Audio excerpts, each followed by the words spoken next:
Coming up on Mississippi Roads, we visit with the Tutwiler quilters, weaver Judy Foster, and embroidery artist Ruth Miller.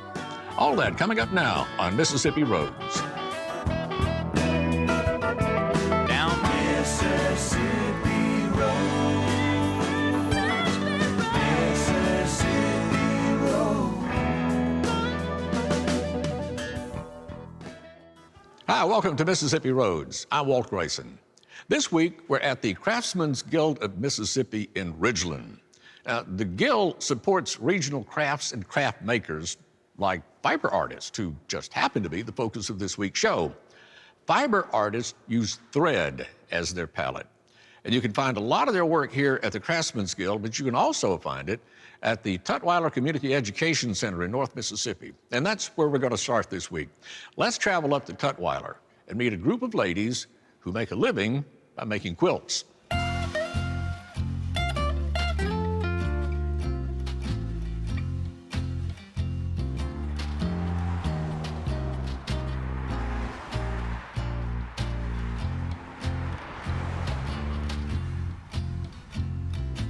The quilting program started 28 years ago.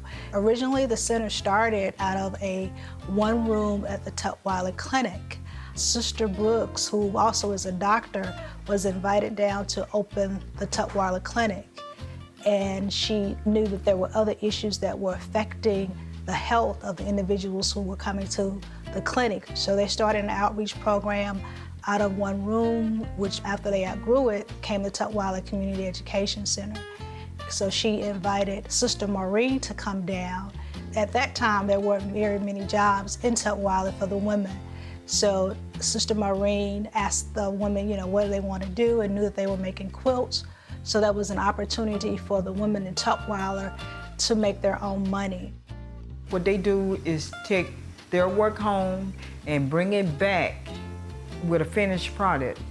And I would inspect the work and buy the work from them, and then we sell. The quilters make the quilts or whatever items that they make, but what the center does immediately is pay them for the items that they make. So it's our responsibility to sell them. They get 80% of what we sell the product for, and the other 20% go back into the pot to buy more thread or material for them to work with. We also supply all the supplies they need to make them, the fabric, the batting, the thread, and all those items are donated to us. Our donors are from all over. We do a newsletter and we request items. In return, we're able to give them to the quilters to make the quilts and the pot holders and the mittens and the placemats, the things that they make. I started here in 1990. The nuns ran an ad in the paper, and I saw it. I got the sewing for them, and it was not easy when we first started. We would make our product and we would bring it in, and the nuns would check it, and sometimes they would give it back to us. But everybody kept on going till they got it right. And as you can see, some of us are still here.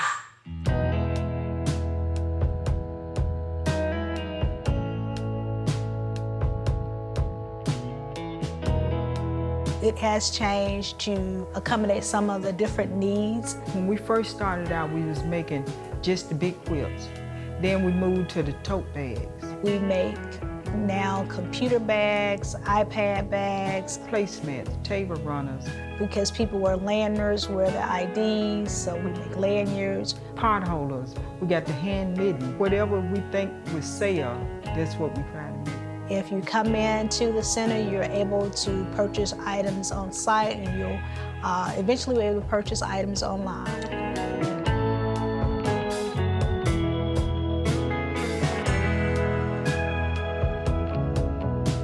It's a relaxing feeling, and then you can stop and start back, whenever you get ready, because you're at home. And when you come here, you can see where other people's are made, and then you get a good idea of how your next project gonna do. Once they get their pack of material, they would take it home and lay it out. They say that the material speaks to them, and then whatever come up, come out. I'm always in awe to see what the quilters make, of how they've taken the material and created a pot holder or a quilt without even using a pattern. That's what I enjoy, looking at the finished product. I think it's important because quilting is a dying art. We don't have too many people who would take time to sit down and quilt. A lot of the young ones, they really don't even know how to thread a needle. They really don't. I don't see them doing it. We're offering quilting workshops, so we're trying to build our own quilters, so to say, in the community, so that we will continue to have quilters. But throughout the years, they have changed. People are really not interested in quilting. They love the work, but they don't like the finger sticking. So it began to be a lost art.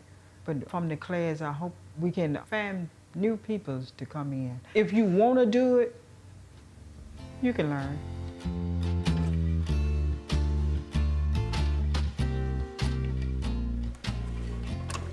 Sewing is one of my gifts from God. I was self-taught. It has paid for everything that you can think of. It has bought cars. It has paid for graduations, fees for my children. It helps. It helps a lot. It helps a lot. I'll be looking forward to getting a check. It's a job to them because they know I can take in 2 or 3 items and they might pay my water bill, you know, something like that. So it's very important to them. I think the program does make a difference, and historically, it has been used as an avenue for women to become self-sufficient and make their own money, and not only work, but work from their homes, so that they can still be there to look after their family or their grandkids. And it also still brings the publicity and brings people to Tutwiler's because they want to see the Tutwiler quilters. There are people out there who treasure what we do. We don't see it as being a big deal. But when we get the postcards back and they're like, oh, I can't go past the room without stopping. Or I just look at it all day long. And we like, you do? Because we don't see that. Other people is paying big money for this. We like, oh, I just made one to throw over the couch.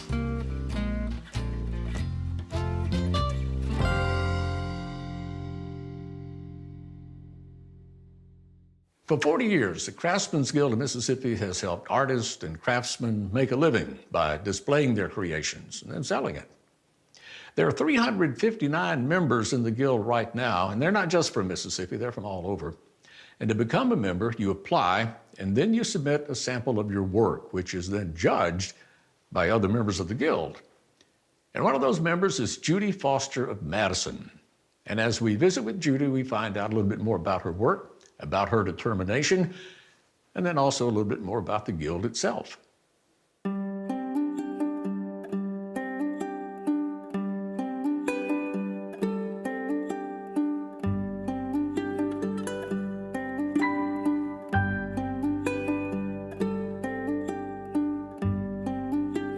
I learned to sew through 4-H Club in elementary school and in high school. And then I got into all the other kind of needle arts, knitting, crochet, embroidery. I did a little bit of quilting, but nothing really satisfied me. And one day I saw a weaver sitting at a loom and I was intrigued. Found someone to give me some lessons and I've never looked back. Bought my first loom within about 2 months of taking a few lessons.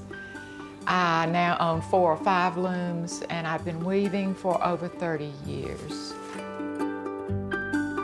I'm currently known for scarves, fashion scarves, neck scarves. I have also done shawls, blankets, I've done rugs, I've done placemats, I've done table runners. Anything that can be made flat can be made on a loom. But fashion scarves are my main item right now. That's not wovens, Richard. I didn't do anything with my pieces early on, But my teacher was a member of the Craftsman's Guild of Mississippi, so she got me interested in the Craftsman's Guild. And you have to be juried in. You have to present a certain number of pieces, and they're looked at by experts, and they decide whether you're fit to join the guild or not. And the first time I presented pieces, I was turned down. Well, that was a challenge. That kind of got my dander up a little bit, so I tried harder the next time around, and I was accepted. The Craftsman's Guild was formed in 1973 as a way to help artists make a living from their craft and to help them evolve from just doing this as a hobby or something as a sideline to really making it potentially a career path. That opened doors for me. I have sold pieces through the Craftsman's Gallery now for 30 years. Judy is an example of the kind of leaders that we have in the Guild, who have been in the Guild for a very long time. They know where we came from, they know how we've evolved, and they know what's important in terms of giving back to their artistic communities. These are skills that would be lost if they were not passed down by people like Judy.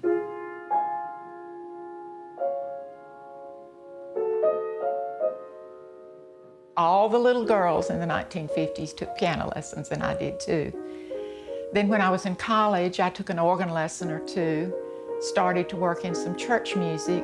Then when I left college, I began to move more into community opportunities, musical theater, new stage, opera, Mississippi Opera, the Mississippi Symphony. Occasionally I would work with them. I worked 40 years as a church musician in the same church. I worked 30 years as the school musician in the same school. Weaving is kind of like playing the organ, hands and feet, both moving at the same time. And weaving is one of the few handcrafts that also uses your feet. Feet are very active in weaving.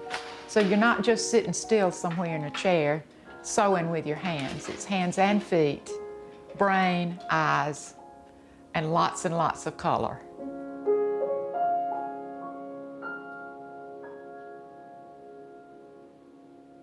This is a warping board, and this is where I measure my yarns for my scarves. These pegs are exactly 1 yard apart, and I want to measure out 8 yards for each of my threads that are going to go on the loom. This warp is based on a variegated yarn, which I'm using in the middle, but the colors I'm using for the warp are a dark green, a lighter green, a fern green, and then a red, a kind of a cranberry red, and then a yellow green tending to yellow, and then I have a variegated yarn here in the middle, and I've wound half the warp. Start back in the other direction now. Warping is another very solitary part of this process. This is why we say you have to be warped to weave.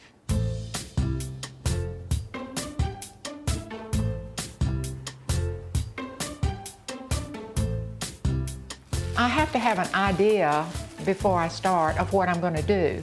Just like an artist, you don't just sit down and start painting. You have to kind of have an idea. So I either start with a photograph, a picture in a magazine. I may see something on television that I like. I may get a postcard that I fall in love with. I may see a picture at an art gallery. I'm not going to duplicate the picture, but I like the colors. Or I may have a skein of yarn. I like the colors in that. So I start putting together colors that go with a set of colors, or I may start with a single color. So I build my warp choices, then I go to my warping board and wind the warp. Then once I wind the warp, I take it to the loom, set it up, and then I'm off weaving, flying along. What's so special about Judy is she executes so beautifully. All of her pieces are well made. They're going to stand the test of time, fine quality. And then she also has that artistic eye and that passion for her pieces so that they're aesthetically pleasing as well as function for the garments that they are. Well, I'm what I would call a traditional weaver in that I weave traditional patterns. I'm not an eclectic weaver. I don't go out and break a branch off a tree and put it in a piece of weaving. I don't do art weaving as such. I don't do things to hang on the wall. I do pieces to use. I do pieces to wear, to snuggle under, to put on your table and look at.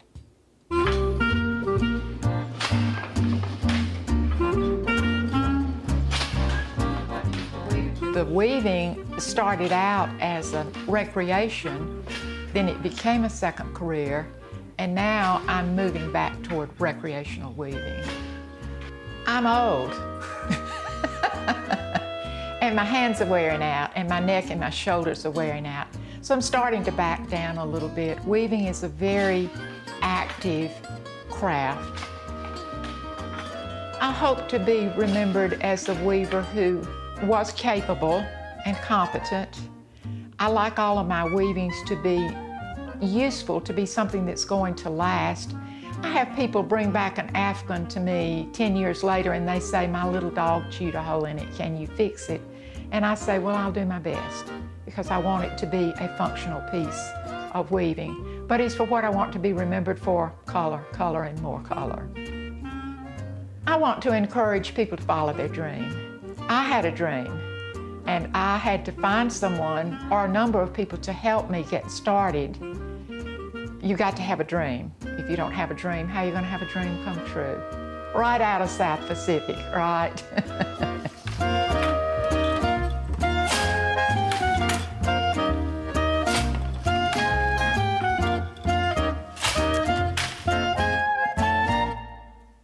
The Craftsman's Guild of Mississippi offers classes that are open to the public, so if you'd like, you can come out and take a class and learn from a pro. Maybe one day become a member of the Guild yourself. Now, while some skills are learned in classes, others are passed down through the generations, from family member to family member. And that's just the case with the lady we're about to meet. She is an embroidery artist, a Governor's Arts Award winner, and Ruth Miller's talent is not limited to just the colors of her threads.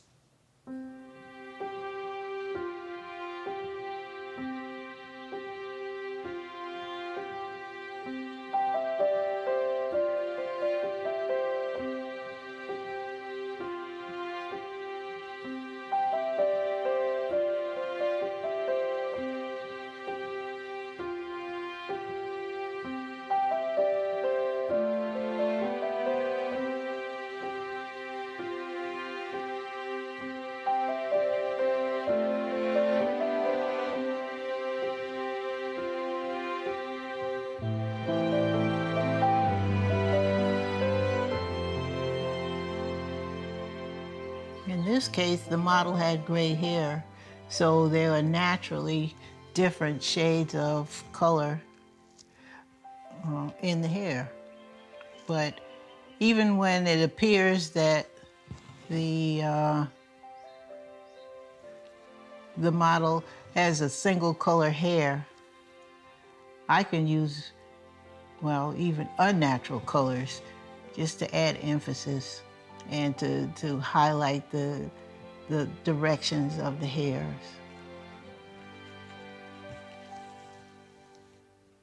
I was born in New York City, and my mother was from Meridian, Mississippi. I came to Mississippi first in the 1970s, and it was a big shock. A big change in lifestyle. So I stayed about 5 years and went back to New York and came back recently in 2009. And I've been here ever since. My mother and my Aunt Mildred, also from Meridian, both were needle workers. My mother taught me to sew, so I'm able to make my own clothing. My Aunt Mildred crocheted and did embroidery, such as the type that you would see on tablecloths, napkins, aprons that women used to wear at the time. But she also sold some of the crafts that she made to her co-workers. So she was my first influence of working at a craft, making items for sale. But the reason I worked with embroidery is because I didn't like paint. And once I saw a woven tapestry at the World's Fair in Montreal, I said, that's what I'm gonna do. I'm gonna use my embroidery skills to make wall-hung art.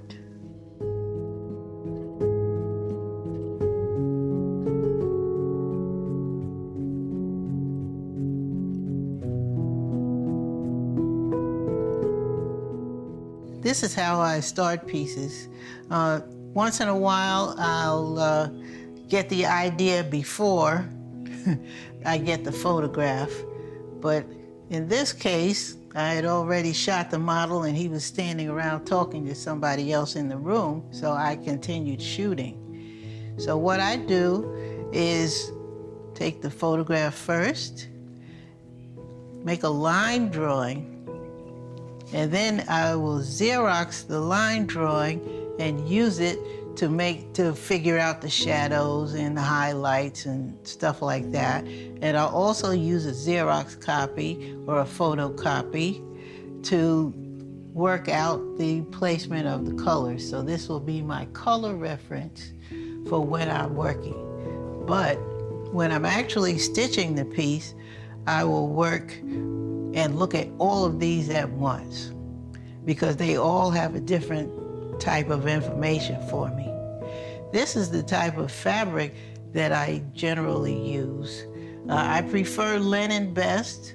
This fabric is jute and cotton. This is a wooden stretcher, canvas stretcher, and I will draw a grid that corresponds to the size of the grid in this piece on top of the fabric here with a ruler. I'll mark off the inches or inch and a half or whatever basis I want to use and mark it here.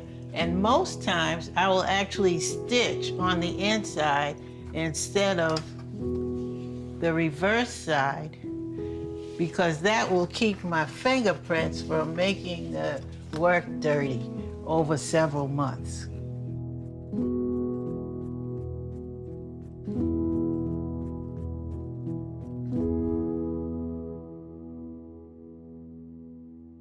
The piece that I have in the Mississippi Museum of Art was the first piece I decided to make when I formally started out as an artist. Because no one knew I was setting out to be a tapestry artist, I took as much time as I wanted. I only let my own interest guide me as to how the piece would turn out and what size it was. It is my biggest piece because the first thing I discovered was like, wow, this has taken 19 months to stitch. So, you know, it's obvious this will not be the size I'll be working in. Our next recipient takes embroidery to a spectacular new level. She uses this medium to tell stories of the African American experience. Let's learn about Ruth Miller.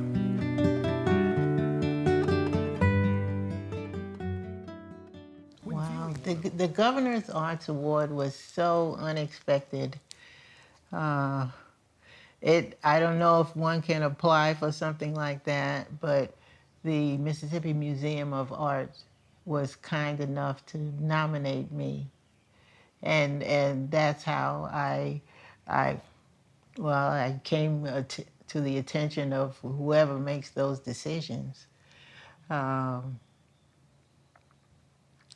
It was such a warm reception that all of us received, all the recipients. I was the only one in the category of visual art, but there were other fine artists in music and theater and all that. And it's important that artists meet other artists to know what's going on. And it's important that you get a chance to say thank you. And a televised thank you is even better. But to really thank the people who've been instrumental in your success. People interrupt your solitude and say, you're doing fine work. You have no idea how that uplifts, what a support that is. The fact that you are sitting here listening, I thank you also.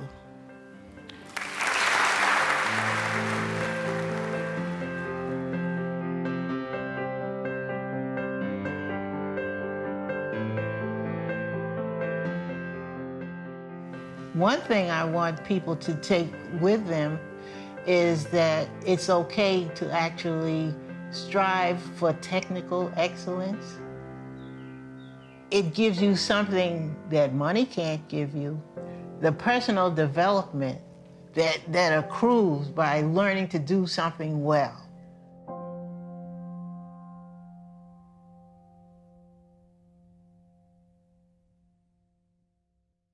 Well, that's all the time we have for our visit to the Craftsmen's Guild of Mississippi in Ridgeland. And if you're ever in the area, make sure you stop by because you'll find all kinds of original works of art in here.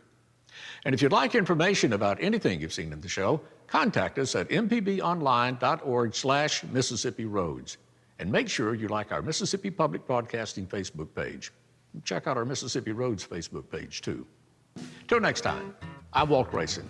I'll be seeing you on Mississippi Roads.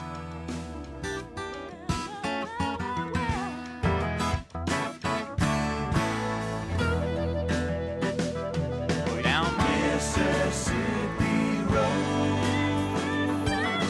Mississippi Road.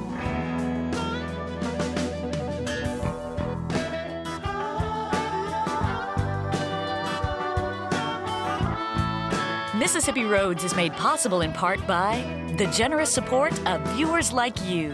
Thank you.